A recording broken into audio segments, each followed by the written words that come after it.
Bonjour, soyez les bienvenus sur notre chaîne odyssée.com ou YouTube. Je suis ravi de vous retrouver pour cette petite capsule qui m'a été demandée par une internaute concernant un sujet qui est peu traité dans le monde spirituel et abondamment traité dans le monde de la médecine, à savoir la ménopause et l'andropause.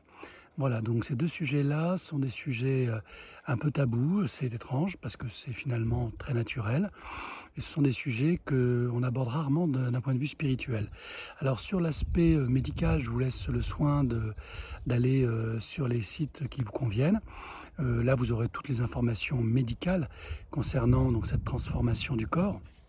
Mais pour l'aspect spirituel, moi je vais vous partager, si vous le voulez bien, quelques-unes de mes réflexions. Si cela peut vous éclairer et vous aider à passer cette étape, eh bien ce sera toujours ça de gagner.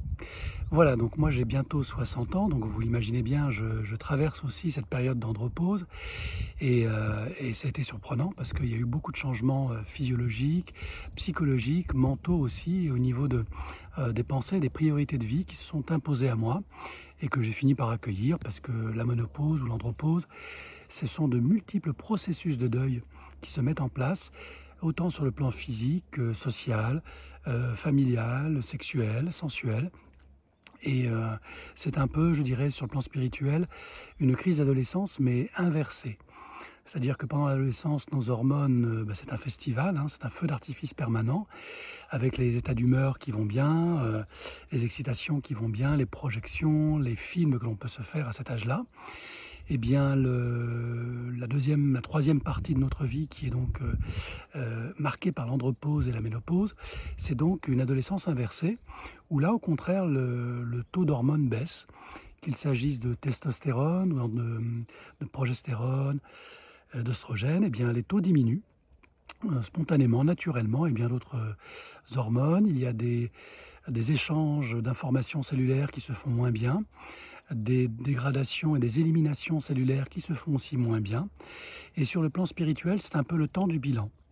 Donc c'est une période, je dirais, propice, où l'on n'est plus embêté par son énergie sexuelle, entre autres, par son désir de conquête sociale, par son besoin de carte de visite, par la nécessité de prouver aux autres, à ses parents, à sa famille, à ses amis, que l'on a réussi, que l'on est une personne intégrée et utile à la société. Tout ça s'élimine puisqu'on n'est pas très loin de la retraite, même s'ils ont tendance à la repousser régulièrement. En tout cas, c'est un temps de bilan, un temps d'introspection où l'on se demande effectivement qu'est-ce qu'on a bien pu faire de juste et d'intéressant dans cette vie, pour soi-même et pour les autres. Qu'est-ce qu'il nous reste encore à vivre en bonne santé, je dirais, et qu'est-ce qu'il nous reste encore à transmettre? Sommes-nous encore utiles aux autres et à nous-mêmes dans cette période justement du troisième temps de vie?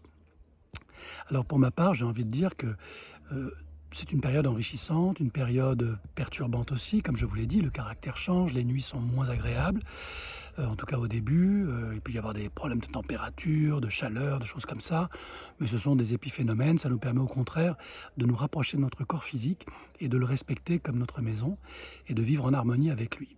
Donc l'andropause, la ménopause, ça n'est jamais qu'une étape qui répond à la loi d'harmonie. La vie nous a donné beaucoup, et bien elle nous reprend un petit peu, mais en échange, elle nous apporte un périmètre de sagesse, de développement personnel, de compréhension des autres, un peu comme si on avait réalisé un cycle complet et que maintenant nous étions plus à même d'accompagner les autres, de mieux les comprendre, qu'il s'agisse des membres de notre famille ou de nos collègues, de nos amis, parce que nous-mêmes nous sommes passés par toutes ces étapes et peut-être pour les plus chanceux d'entre nous, comprendre le parcours de nos parents, de ce qu'ils ont pu vivre, de leur jeunesse, de leur adolescence, de leur vie de parents justement, et de leur vie âgée, comment ils ont pu évoluer, changer, nous perturber dans leur changement. Eh bien, nous arrivons à cet âge-là où nous sommes en capacité à leur pardonner parce que nous-mêmes, nous traversons cette tempête, parfois émotionnelle, parfois spirituelle, et ce questionnement qui est de ce bilan de vie. Qu'avons-nous fait pour nous-mêmes et pour les autres? Comment avons-nous aimé? Et que nous reste-t-il encore à donner, à partager et à recevoir de la vie? Pour moi, la réponse est claire, il nous reste encore énormément de choses à savoir, à découvrir, à partager, et plus le temps est réduit, plus ces choses ont de la valeur. Donc je ne peux que vous encourager, comme j'essaie de le faire au quotidien, de passer chaque instant avec les gens que vous aimez, et même les gens que vous n'aimez pas, surtout les gens que vous n'aimez pas, de manière à continuer à apprendre, à partager et à être présent.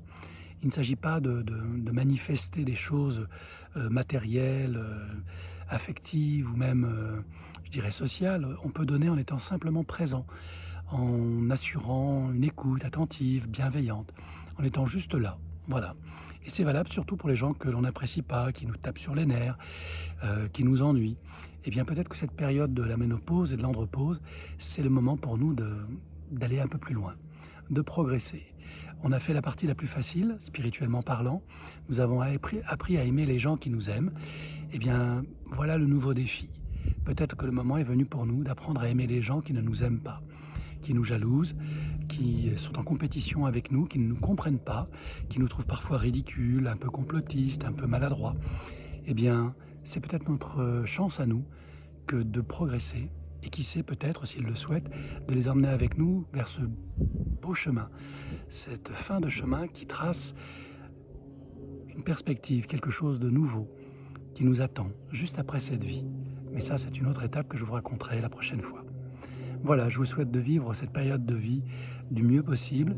Il y a plein d'informations médicales et non médicales sur comment bien vivre sa ménopause et son andropause.